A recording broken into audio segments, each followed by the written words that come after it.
Waves batter the shoreline dangerously close to the beautiful homes along Broad Beach.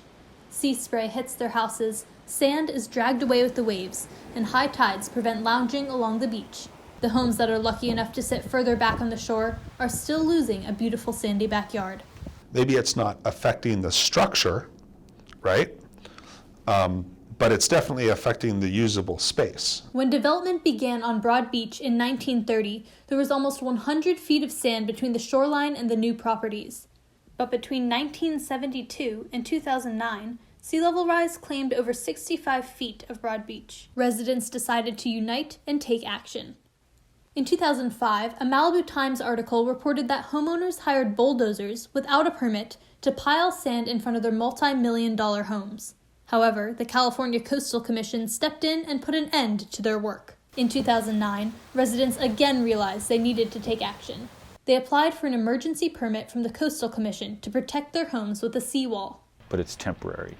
So the seawall that you see today up there at Broad Beach is supposed to be a temporary application and a temporary use. They're supposed to replenish the sand in front of the wall to get the beach back. Construction workers spent 3 long months moving gigantic rocks weighing half a ton to 2 tons each. Residents watched as they placed each one in front of their homes, forming a 77,000-ton wall of protection. Although seawalls protect homes from crashing waves, these waves drag the sand in front of the seawall away faster.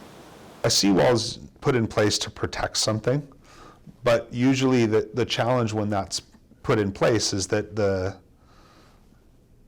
irony of it is that it can erode the beach faster. Now, residents needed to find a way to replenish the sand, widen their beaches, and restore the sand dunes to their natural habitat.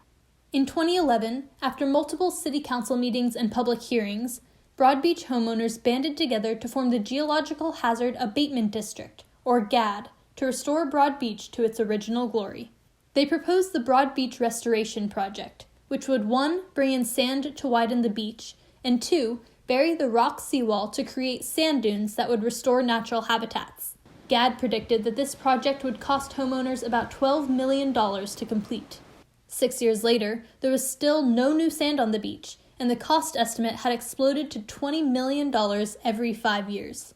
To put this in perspective, the houses on Broad Beach range from $2 to $13 million. The down thing on Broad Beach is they've spent $15 million for the front of their beaches, and they have not had 1 grain of sand delivered. So they're in turmoil up there.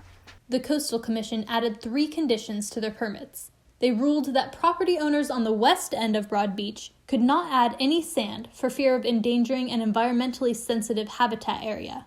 Further, residents must allow 12 acres of former dune habitat to be restored on their private properties. And finally, all homeowners must allow public beach access. We fulfilled all of the conditions for all of the permits except our Coastal Commission Coastal Development Permit. Some residents filed suit against GAD due to the costs and to enforce the Coastal Commission restrictions, and a judge stopped the project. Well, we're not nourishing the beach because of a couple different things. Number 1, we need to fulfill those conditions on our permit. Number 2, the litigation that has been brought by opponents to the project prevents us from moving forward and getting financing for the project. GAD recently reformulated their assessments to take into account homeowners' complaints and the higher price estimate for the project. Broad Beach homeowners now have to vote on this assessment by August 2nd. We sent letters to 104 Broad Beach homeowners to find out where they stood on the issue. Although we did receive 1 reply, the homeowner declined to comment. Meanwhile, Broad Beach is still eroding. I'm all for them replenishing the sand because I know it'll wind up in front of Zuma Beach. A year later, it'll all be Zuma Beach sand. Despite the many setbacks, Broad Beach residents still haven't given up. People can't, especially in California, you can't deny that climate change and sea level rise are happening. In my view, you have to applaud the community that takes this into its own hands and says, we're going to be responsible for our own future.